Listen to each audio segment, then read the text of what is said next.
Hi, everyone. Thank you so much for tuning in today. This is a conversation that is so important if you are someone who is using a mobility aid. One question I get frequently from missing link members, social media followers, one on one clients, you name it, is how do I transition from using my current mobility aid to a lesser mobility aid or no mobility aid at all? And there is actually a way that you can do that safely, and we're going to talk about that today.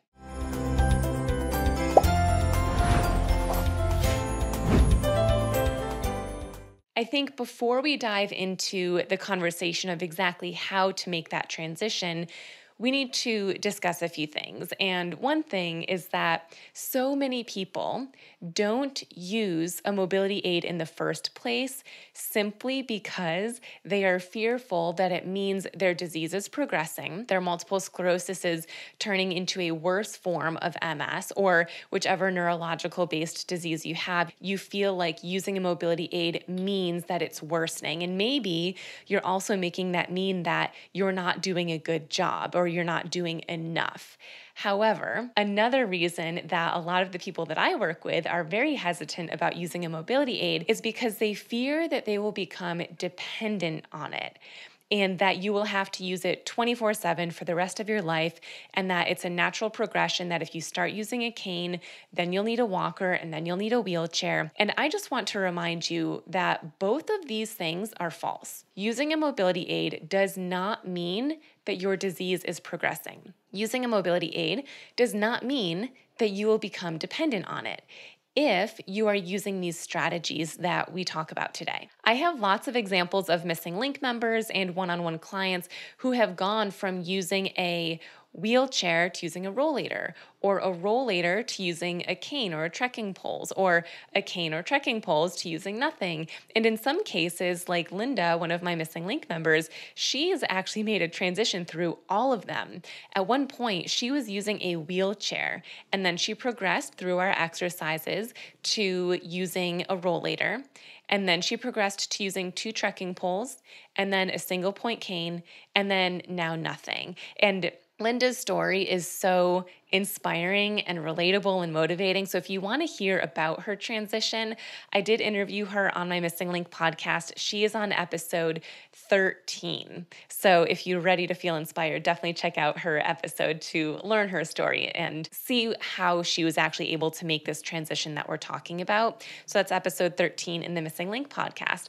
But the cool thing is, Linda is not in the minority. There are lots of people and clients that I work with who are able to make this transition. So first and foremost, do know that it is possible. But also, I want to touch on the fact that not only do we need to destigmatize mobility aids and what we make them mean, like you'll be dependent on it or your disease is progressing, but we also need to normalize the conversation that using more than one mobility aid is okay. And it's actually encouraged, and it's actually a good sign, especially when you are working to transition from one mobility aid to another, or one mobility aid to no mobility aid at all. Very rarely, if ever, does someone transition from using a walker to just not using anything.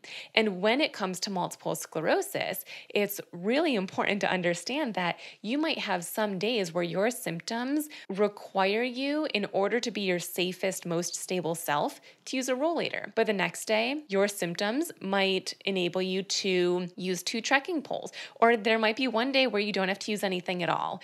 But as we're talking about transitioning from one mobility aid to another, it's so important that you don't forget what your body is telling you. Listen to what your body needs each and every individual day. Because if you are so focused on this goal of using a single trekking pole or using no mobility aid at all, we often forget to listen to our body, and you might be having a day where you are more fatigued, or your balance just is off, or your weakness is a little bit higher that day, but you're not listening to that, and you go to use no mobility aid or a single mobility aid, and you end up tripping or falling, and then you regress back to where you were when you started, which your goal was to not be there at all anymore. So listen to your body, and if possible, have lots of options around you, lots of different mobility aids. One way that you might know that you need a mobility aid initially is if you are tripping a little bit more often, if you're falling more often, or if you're experiencing what I call near falls. So often when I'm working with a client, especially a brand new client, I will ask the question, how many times have you fallen in the last year? Or how many times have you fallen in the last 6 months?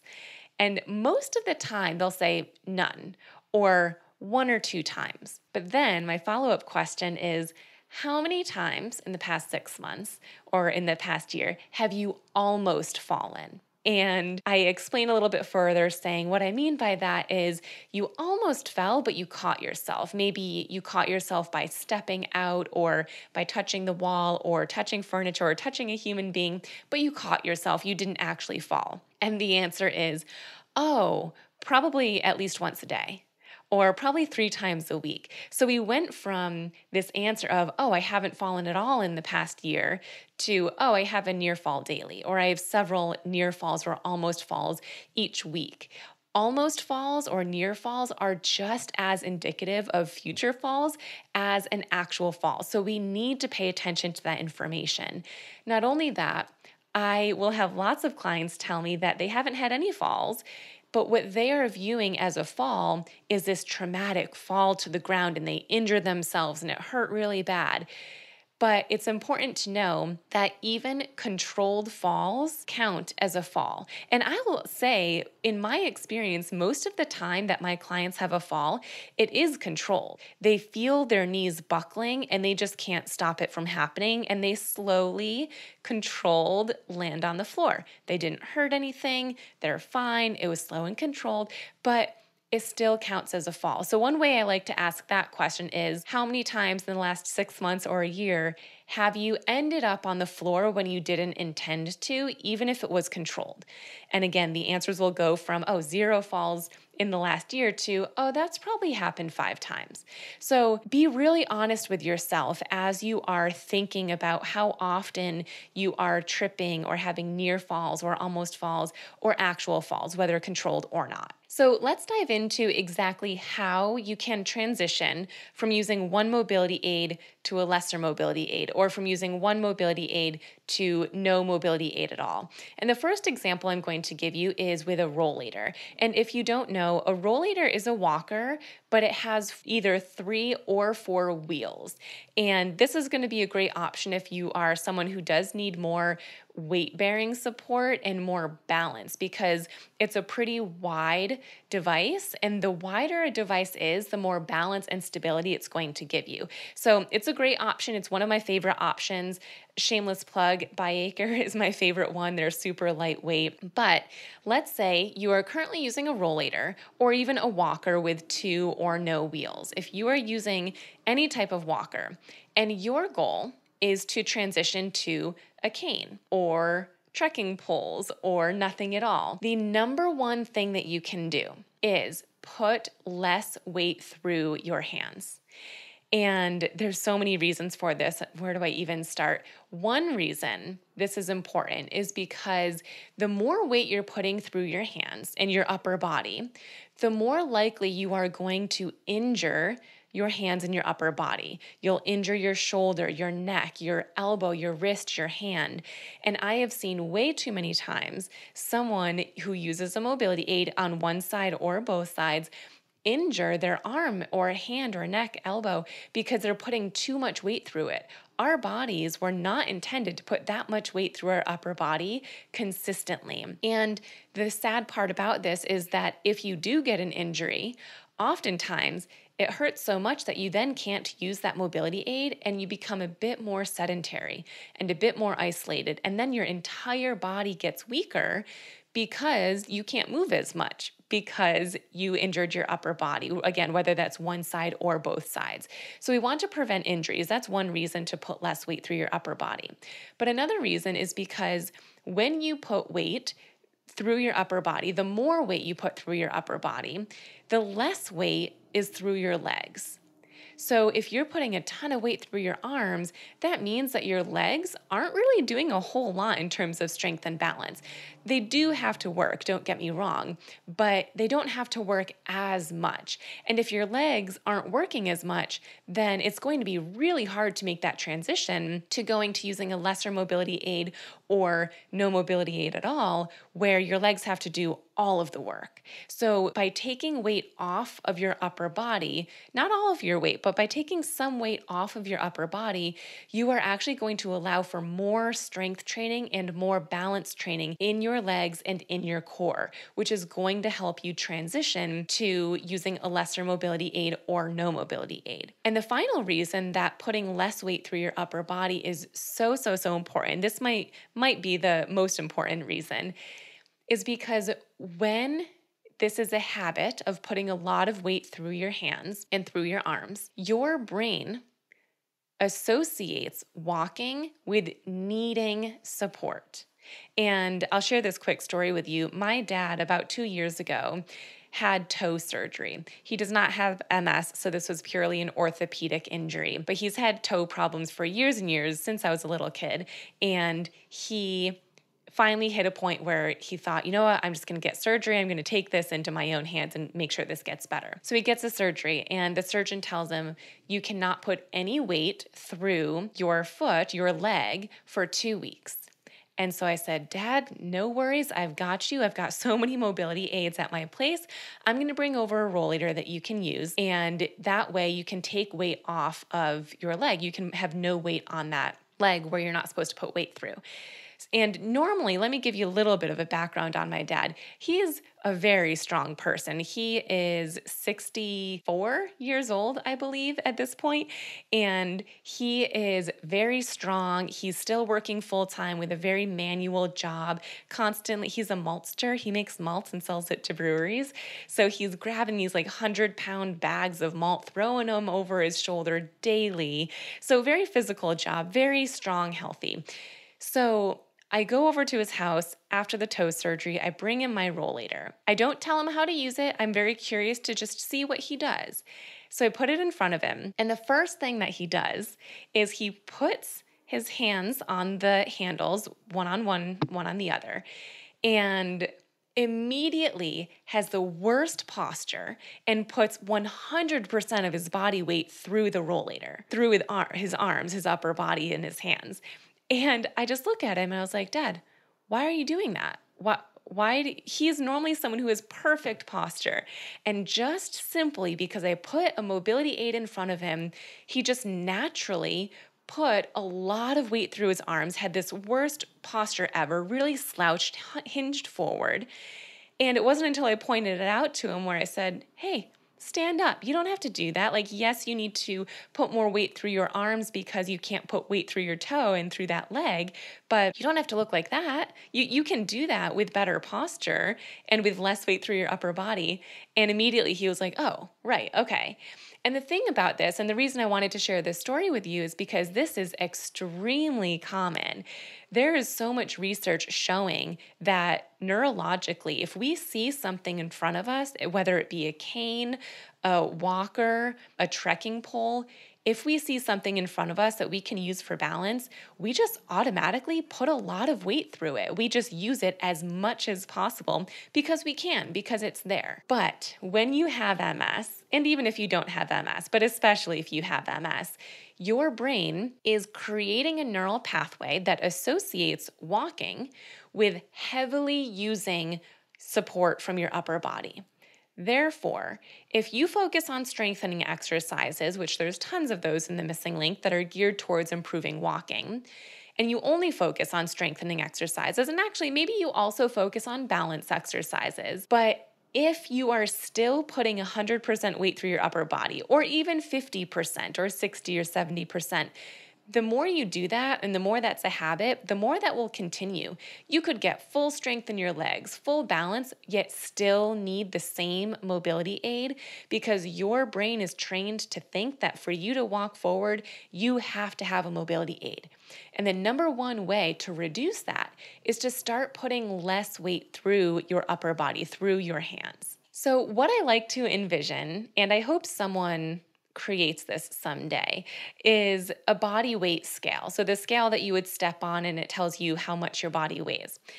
I want you to envision miniature body weight scales and two of them if you're using something on both hands, like two trekking poles, two canes, or a walker or rollator. Or if you're using a single device, like a single cane or a single trekking pole, just picture one of those. But picture this miniature body weight scale that fits in the palm of your hand. And as you put more weight through your palms, the number changes. And you can think of the number in terms of pounds or kilograms or even a percentage. I personally like to go with percentage. So picture these body weight scales underneath your hands. I'm just going to use the example of a rollator. So with a rollator, you have one hand on each handle. So in this case, we have two miniature body weight scales in our palms as we're standing at our rollator. And I want you to ask yourself the question, how much body weight, what percent of my body weight would that scale say based on how much weight I'm putting through my arms right now? And it doesn't matter what the answer is, but what is the answer? Is it 30%? Is it 50%? Is it 80 or 90%? What percentage is it? And just for a quick reference here, to be safe, it should never be more than 50%. That's kind of a topic for a different day, so we'll get there another time. But what percent does it say? And in this case, it's fine if you say it's 50 or 60, 70, 80, 90, whatever it is. And then I want you to walk with it. So picture yourself, or if you're able to actually, go ahead and now take a few steps with your rollator. Does that number change? Sometimes when we're just standing, we don't have much weight through the rollator or through our mobility aid. And maybe you'll say, oh, 30% is through it. But as soon as we walk and we take steps, we put more weight through it. So I like to assess both standing and moving. And in both of those situations, what percent of your body weight is through those miniature body weight scales. And then the exercise is then to take weight off of that body weight scale. So if you, let's say just with standing, you feel about 80% of your weight through your mobility aid. So you're really using that. You are depending on that. An exercise that you can do is just simply standing at your mobility aid. Try to get that scale, try to shift your body weight backwards just slightly, where instead of it saying 80%, it says 75% or 70%. And then once that is your new norm, once that feels comfortable, try to get it to 65% or 60%. And then eventually that is going to feel more normal to you. So then back it off to 55 or 50 and so on and so forth. So it's a simple practice. It's not easy, but it's simple. You just stand with your mobility aid and practice putting more weight through your legs and through your core and your hips and your keeping your posture up nice and tall instead of just depending on that mobility aid. And you would do the same thing with walking. So that would be the standing version, but same thing with walking as you're taking just a few steps at a slow and controlled pace that you feel comfortable with. When you're taking those steps forward, if you had said, oh, it's 90%, I am really using it. It's the same idea. Practice taking a few steps forward, slow and controlled, with 85 or 80% body weight through your hands instead. And you will feel it right away. This is going to feel different because your body and your brain, your neural pathways and your spinal cord are not used to moving. They're not used to you moving in this way. It should feel different. So if it does feel different, good. That's a good sign that you are making changes and you're on your way to seeing progress. So in both situations, standing and walking, ask yourself, what would that body weight scale say with just standing? What would that body weight scale say if you were moving forward? And then the exercise is to practice taking weight off of your upper body. Slowly but surely. We would never want you to go from putting 60% weight through your upper body to 0 because that's going to throw you off balance and put you at risk for a fall or at the very least tripping and feeling unstable. Now, if you are listening to me suggesting this exercise for you right now. And if your first thought is, well, I can't do that. That's too hard. The whole reason I need my mobility aid is because I need help. I can't walk without it. I need to put that much weight through it. I want you to ask yourself a question. And if this question is too challenging, you can always work with a MS specialized physical therapist to help you figure it out. But the question is, if I tell you to do this and you say, I can't do that, that's impossible, ask yourself, why? Why is it too hard for you to take weight off of your upper body? And there's no right or wrong answer, but you might say, oh, because I'm way too off balance. I would lose my balance immediately. Or you might say, my posture would just collapse. I need that to help me stay up. Or you might say, I just don't have enough strength in my legs. My knees would buckle. The thing is, whatever your answer is, indicates exercises that you should prioritize before trying to shift your weight off of that mobility aid. So let's use the first example. If you feel like, oh, I can't do that at all because I would lose my balance, I'm way too wobbly. Well, then prior to doing this exercise, we should be focusing on balance-based exercises, seated and standing. Or if you had the answer of, oh, my posture would collapse, it would be awful. Well, then we should first focus on posture strengthening and posture endurance and stamina. If it was a leg weakness thing and your knees would buckle or your hips would be unsteady, then we focus on leg strengthening in seated and standing positions first. So if this feels too challenging, you do not have to do this exercise right away.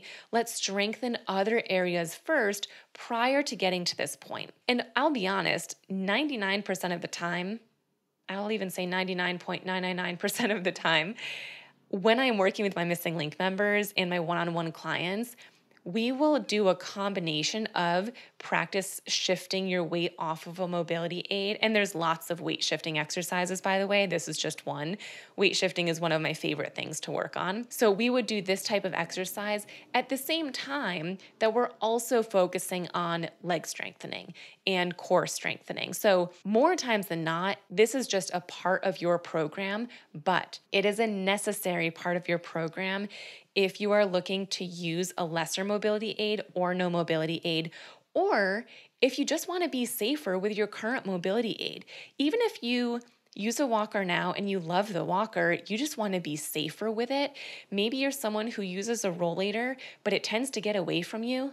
You know what I mean when I say that? Where you're walking and it just tends to get a little bit further and further and further away because it's just rolling faster away from you than your body can keep up. That might be a sign that you're putting too much weight through your upper body as well. So even if you have a goal of using the same mobility aid, but just using it safer, these strategies still apply. I hope you found this insightful and eye-opening, and also that you will be encouraged to try this exercise. Picture those mini body weight scales underneath the hand or hands that are using a mobility aid. And again, don't fear using a mobility aid. More times than not, mobility aids can be used to help keep you independent and keep you mobile. So often when someone doesn't use a mobility aid, it actually results in quicker progression and quicker sedentary lifestyle. And then you get weaker and then you're more isolated, all because you didn't want to use a mobility aid. But truth be told, using a mobility aid earlier and at the right time can keep you strong. And when you first use it, ideally, you're not going to be putting a lot of weight through your upper body anyways, because you just need it lightly. The goal for any mobility aid is to use it as lightly as possible, right from the get-go. And if you're at a point now where you've been using one for years in a different way, that's okay. You can start now too. But using a mobility aid can allow you to get stronger because you're taking balance out of the equation. When I was working in person in a physical therapy clinic, I would pull out a rollator for almost every patient that I worked with, even if they didn't normally use any mobility aid themselves. Because when you're using a mobility aid, especially if you're using it as an exercise tool, not just for mobility, it takes balance out of the equation so that you can focus more on your strengthening of your legs, of your hips, of your knees, of your ankle, etc. So please don't be afraid of mobility aids. Please don't be afraid to use multiple mobility aids depending on what you need that day. And as always, if you are looking for more exercises to help you with walking, with or without a mobility aid, my online MS wellness program, The Missing Link, is definitely going to be your one-stop shop of where you can find all of the best MS specific exercises to do. That we've got live classes and recorded classes. We've got calendars that tell you exactly what to do each day to help you stay on track. If you want to learn more about The Missing Link, I will put a link in the show notes where you can learn all about it. Thanks for tuning in. I'll see you next time.